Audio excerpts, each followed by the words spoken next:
ایک دفعہ میں نے اپنے استاد سے پوچھا کہ ہر جگہ پہ کنفیوژن ہے. یعنی بہت سے لوگ اسلام پہ چل ہی نہیں رہے ہیں، وہ مانتے ہی نہیں سرے سے اسلام کو.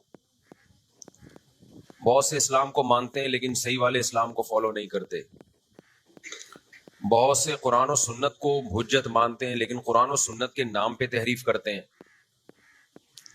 اور بہت سے جو قرآن و سنت کو مانتے ہیں اور تحریف نہیں بھی کرتے، وہ مصلحت اور حکمت سے واقف نہیں ہے. یہ کون سی بات کہاں کرنے کی ہے، کون سا حکم کہاں کے لیے. تو اتنی زیادہ جب انسان خرابیاں دیکھتا ہے تو مایوس ہوتا ہے. بعض دفعہ اپنے بارے میں شبہ ہونے لگتا ہے کہ ہم ہی بیوقوف تو نہیں ہیں.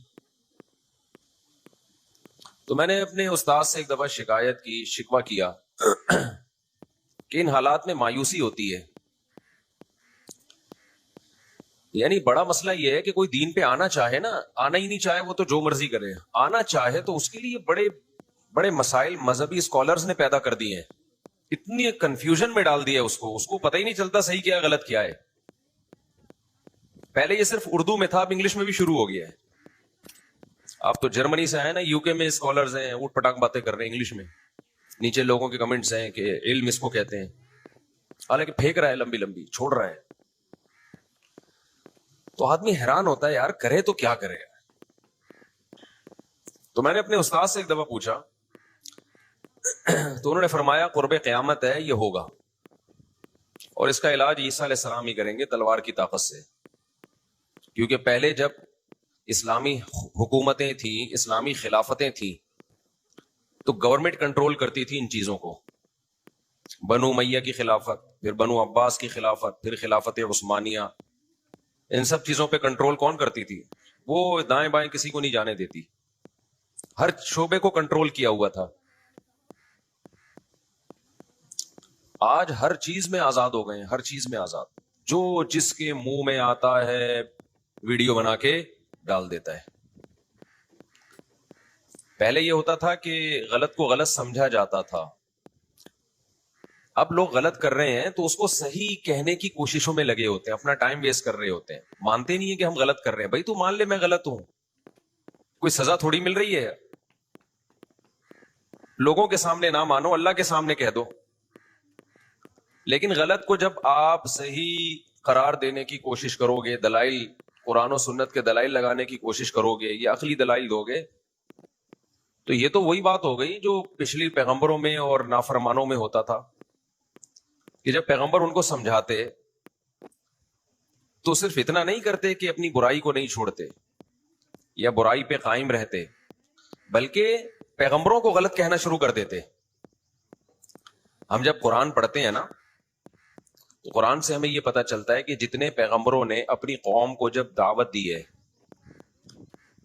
تو آگے سے جو رپلائی ملا ہے نا وہ یہ کہ انہوں نے پیغمبروں کی باتوں کو غلط قرار دینا شروع کیا. تو میں جب قرآن پڑھتا تھا تو مجھے بڑا تعجب ہوتا تھا کہ بھئی قومیں اتنی ایکسٹریم لیول پہ کیوں جا رہی ہیں. کیونکہ ہم تو اپنے اوپر قیاس کرتے تھے نا. تبلیغ والے آیا کرتے تھے، ہم سے ملا کرتے تھے، ہمیں بتاتے بھئی یہ کرنا چاہیے وہ کرنا چاہیے. ہم سر جھکا کے کھڑے رہتے اور دل میں سوچتے کرنا تو چاہیے، کرتے نہیں ہیں. تھوڑی ندامت ہوتی بھائی کریں گے انشاءاللہ. وہ کہتے مسجد میں جماعت آئی ہوئی ہے، دین کو پوری دنیا میں پھیلانا چاہیے. ہم کہتے بالکل چاہیے. ایسے گھننے بنے ہوئے ہوتے تھے ہم. اور جب وہ گئے تو ہم بھی پتلی گلی سے نکل لیے. یہ نہیں ہوتا تھا کہ تم کون ہوتے ہو ہمیں تبلیغ کرنے والے، اے بھائی تم غلط باتیں کر رہے ہو، نماز روزے کی بات کر رہے ہو، تمہیں شرم نہیں آتی. یہ نہیں ہوتا تھا. کسی بغیر داڑھی والے کو ہم کہتے بھائی داڑھی رکھو، کہتے اللہ توفیق دے گا، مفتی صاحب دعا کرو ہمارے لیے. وہ مانتے ہیں رکھنی چاہیے، لازم ہے، گناہگار ہیں، بس دعا کرو. یہ ہوتا تھا اسٹائل. اب تو اسٹائل ہی چینج ہو گیا ہے. تو میں جب قرآن پڑھتا تھا تو میں کہتا تھا دنیا میں ایسی قومیں بھی ہیں جو برائی کر رہی ہیں. بھائی پیغمبر ان کو کہتے یہ برائی چھوڑو تو وہ کہتے بھائی مجبور ہیں، کلچر ہے، قوم ہے، بڑے مسائل کھڑے ہو جائیں گے، ہم مانتے ہیں کہ آپ صحیح کہہ رہے ہیں. دعا کریں ہمارے لیے، اللہ ہمیں ہمت دے، یہ کہہ دیتے نا. تو میں حیران ہوں، میں واقعی حیران ہوتا تھا کہ اتنے ضدی ہٹ دھرم کیوں کہ نہیں. کیسے کیسے تانے دیے نا پیغمبروں کو. انک لانت الحلیم الرشید. قوم نے پیغمبر سے کہا آپ بڑے بردبار اور بڑے نیک ہو. یہ تعریف میں نہیں کہہ رہے تھے، یہ مذاق اڑاتے ہوئے کہہ رہے تھے بھائی بہت زیادہ نیک ہیں اس لیے نصیحتیں کر رہے ہیں نا، بہت برداشت ہے ان میں، عذاب نہیں آ رہا. خدا سے کہہ بھی نہیں رہے کہ عذاب لے آؤ، تو برداشت بھی بہت ہے بھائی. طنز سمجھتے ہو کہ نہیں سمجھتے؟ تو پھر لوط علیہ السلام کو قوم نے کیا تانا دیا کہ آپ بہت پاکیزہ ہو، آپ کو لڑکوں سے بدفعلی بالکل پسند نہیں ہے، آپ اس کو برا اور خبیث عمل کہتے ہو. خبیث کہتے تھے لوط علیہ السلام، یہ خبیث عمل ہے، پلید عمل ہے. قوم نے جواب میں یہ نہیں کہا کہ ہمیں عادت ہو گئی ہے، اصل میں 3 قسم کی جینڈر ہوتی ہیں، ایک وہ جو میل ٹو فیمیل، ایک وہ جو آج کل ڈرامے بنائے ہوئے ہیں نا، پوری الفابیٹ انگریزی کی ختم کر دی. LGBTQ کے بعد بھی 2-4 اور آ گئے ہیں. فیلنگ پر انسانوں کو ڈیوائڈ کر دیا ہے، اور سوچنے پر آپ کو پتا ہے قوم کی گورنمنٹ کی طرف سے کوئی پابندی نہیں ہے. لوگ میرے ہی ڈائلاگ نا مجھے سنا رہے ہوتے ہیں. کہیں سے کسی فیملی کی طرف سے کچھ عرصے پہلے رشتہ آیا تو میں نے کہا میری تو 4 ہو گئی ہیں، تو انہوں نے کہا کہ 5ویں جائز ہے اسلام میں. میں نے کہا نہیں، حرام ہے بھائی. تو انہوں نے کہا سوچ تو لیں، سوچنے پر گورنمنٹ کی طرف سے کوئی پابندی نہیں ہے. میں نے کہا سوچنے پر بھی پابندی ہے، اللہ کی گورنمنٹ کی طرف سے سوچنے پر بھی پابندی. بعض لوگوں کو نہیں پتا ہوتا مسئلہ.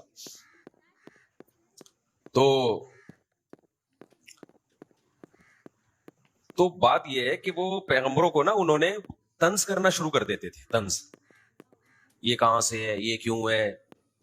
تو میں حیران ہوتا تھا بھائی تم بول دیتے. ہاں وہ لوط علیہ السلام کی قوم نے کہا نا، جب لوط علیہ السلام نے کہا کہ اللہ نے عورت کو پیدا کیا، تم آدمیوں کی طرف جا رہے ہو، مردوں کی طرف جا رہے ہو، یہ کیا کر رہے ہو، گند کر رہے ہو. خبائث تعمل الخبائث، پلید عمل کرتی تھی. تو انہوں نے کیونکہ آج کی طرح وہ پڑھے لکھے نہیں تھے، آج ہوتے نا تو کچھ سائنٹسٹ کو بلاتے، سائنسدانوں کو اس دور کے، اور بلا کے کہتے ہیں ایکچولی جینڈر جو ہے ایک میل ہوتی ہے ایک فیمیل ہوتی ہے، اور اس میں پھر کچھ ایسے ہوتے ہیں جن کی فیلنگز فیمیل کی طرف، کس کی فیلنگز میل کی طرف، کسی کی دونوں کی طرف، اور بھی ہیں بہت ساری. اب میں بتاؤں گا نہیں، کہیں آپ کو زیادہ نالج اس میں اچھی بھی نہیں ہے نا. ہمارے پاس 2 ہی قسمیں ہیں، آدمی عورت کی طرف، عورت آدمی، اس کے علاوہ سب بکواس ہے. جانوروں میں بھی یہی ہوتا ہے، میل فیمیل، فیمیل میل، بس، اور کوئی تیسری قسم جانوروں میں بھی نہیں ہے. تو ہاں اب ان لوگوں نے تلاش کرنا شروع کر دیا جانوروں میں. اس کو کہتے ہیں نقطہ بادل وقوع. بعض دفعہ ایک کام ہو جاتا ہے، آپ نے غلط نظریہ فرض کر لیا، تو پھر اس کے دلائل تلاش کر رہے ہیں آپ. بعض دفعہ دلائل پہلے تلاش کرتے ہیں، ان دلائل کی روشنی میں کوئی عقیدہ بناتے ہیں، نظریہ بناتے ہیں، وہ نظریہ ٹھیک ہوتا ہے. بعض دفعہ نظریہ پہلے بنتا ہے، پھر اس کے لیے دلائل کے تانے بانے تراشے جا رہے ہوتے ہیں، وہ نظریہ ٹھیک نہیں ہوتا کیونکہ نظریہ پہلے بنا ہے. اب اس کو صحیح کرنے کے لیے مثالیں قائم کی جا رہی ہیں. میرا یہ ٹاپک نہیں ہے آج، لیکن بات چل پڑی ہے. تو بچپن سے لے کے اب تک آپ نے کبھی نہیں دیکھا ہوگا کہ جانوروں میں میل میل کی طرف جاتا ہو یا فیمیل فیمیل کی طرف جاتی ہو. کبھی بھی ان کا یہ اس طرح سے کراس نہیں کرتے وہ. لیکن آپ یہ LGBT والوں سے بات کرو نا، یہ آپ کو دکھا دیں گے، یہ دیکھو جانور، یہ جانور کے ساتھ کر رہا ہے. جو کام آپ نے کبھی بھی زندگی میں نہیں دیکھا ہوگا وہ انہوں نے دیکھا ہوگا. صحیح ہے نا؟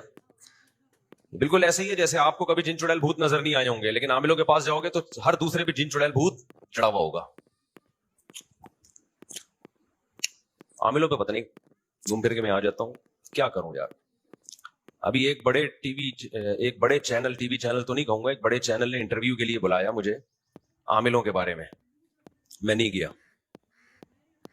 آپ حیران ہوں گے، مجھے تو بھاگ بھاگ کے جانا چاہیے.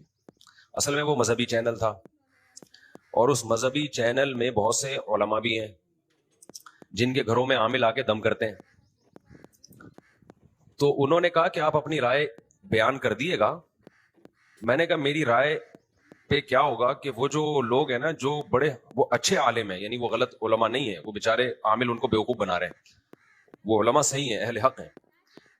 میں نے کہا جب میں عاملوں کے خلاف اتنی سختی سے بولوں گا تو ان علماء کی انسلٹ ہوگی اس میں، کیونکہ یہ اپنے گھروں میں دم کروا رہے ہیں ان عاملوں کو لا کے.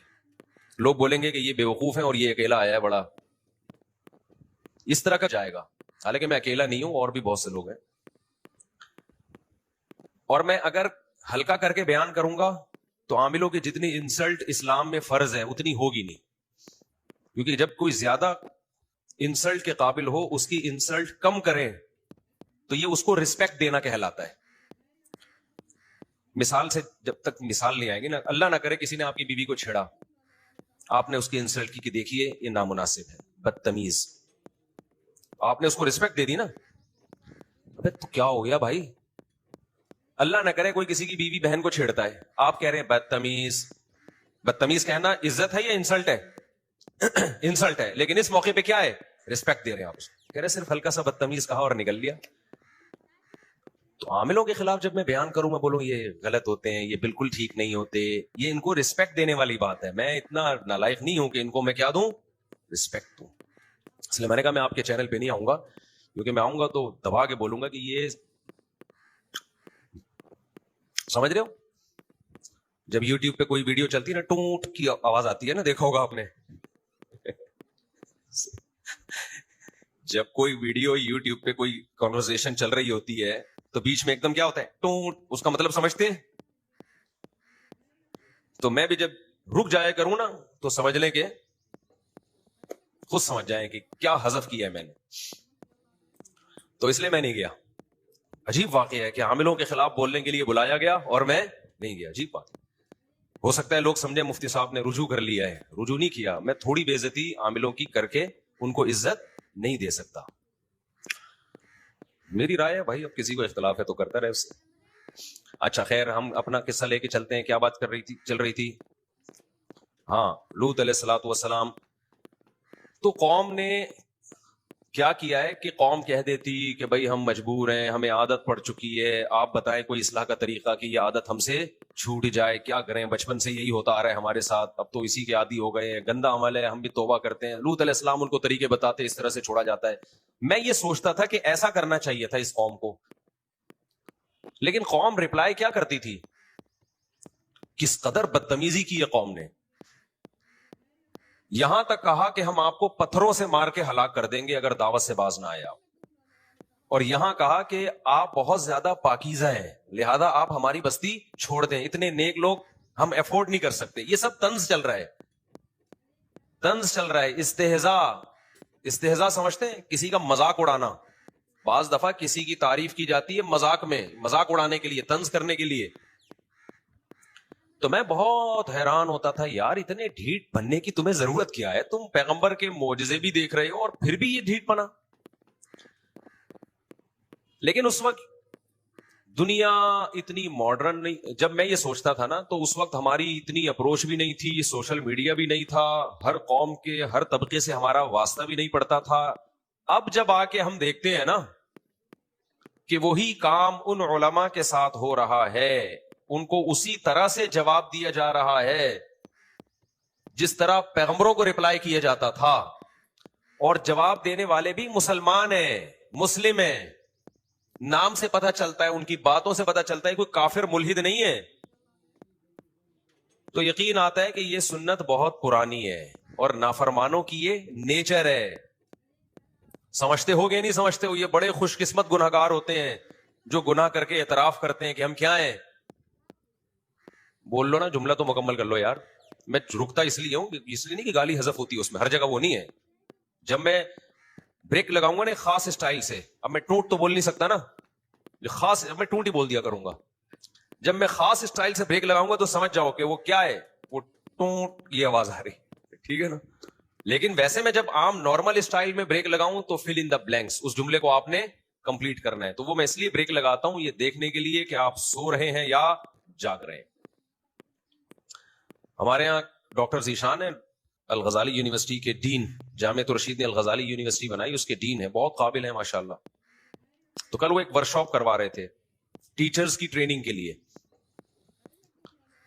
تو اس میں کامیاب ٹیچر کی علامتیں یہ ریسرچ ساری گوروں کی ہے، لیکن ٹھیک ریسرچ ہے. گورے اگر کوئی صحیح بات کہیں تو مان لینا چاہیے، اور وہ اسلام بھی وہی کہتا ہے، اور ہمیں احادیث سے بھی وہی چیزیں ملتی ہیں. تو اس میں ایک انتہائی اہم پوائنٹ یہ کہ ٹیچر کامیاب وہ ہے کہ جو اسٹوڈنٹس کو انگیج رکھے اپنی طرف. اس کا وے آف ٹیچنگ ایسا ہونا چاہیے کہ سننے والے اس کی طرف متوجہ رہیں. ہمیں یاد ہے مدرسے میں بعض ٹیچر ہمارے آیا کرتے تھے، جیسے ہی آتے ہم اسی وقت سو جاتے تھے نا. پہلے تو ہم جب وہ پڑھانا شروع کرتے تو 15 منٹ کے بعد سونا شروع کرتے، اور پھر ہر آدمی اپنی استعداد کے مطابق ہر طالب علم سوتا تھا. بڑے بڑے سوتو 15 منٹ بعد سو جاتے، جو تھوڑے کم درجے کے سوتو تھے آدھا گھنٹہ بعد. اور 45 منٹس کا لیکچر ہوتا تھا تو کچھ ایسے تھے آخری 5 منٹ میں سوتے تھے. لیکن پھر اتنے یوز ٹو ہو گئے تھے کہ 15 منٹ والا 5 منٹ پہ آ گیا، آدھا گھنٹہ والا 15 منٹ پہ آ گیا. اور پھر ایسا بھی ہوا کہ ان اس ٹیچر کی کلاس شروع ہونے سے پہلے ہی احتیاطاً سو جاتے تھے، حالانکہ ٹیچر بڑے قابل تھے وہ. اور کچھ ٹیچر ہمارے ایسے ہوتے تھے کہ ان کے پتہ چلتا تھا نا کہ ابھی ان کی کلاس شروع ہونے والی ہے، تو نیند غائب، جو سو رہے ہوتے تھے نا وہ بھی اڑ جاتے تھے. وہ ایسے پڑھاتے تھے کہ سونے کا تصور نہیں سونے کا تصور نہیں، اتنی بیدار مغزی کے ساتھ وہ پڑھاتے تھے. تو یہ جو میں آپ سے سینٹنس مکمل کرواتا ہوں نا، یہ اس لیے کہ تاکہ آپ کی توجہ میری طرف رہے. اتنی مشکل سے جمعہ پڑھنے آئے، نہائے. کتنے لوگ ہیں جو صرف جمعے کو نہاتے ہیں.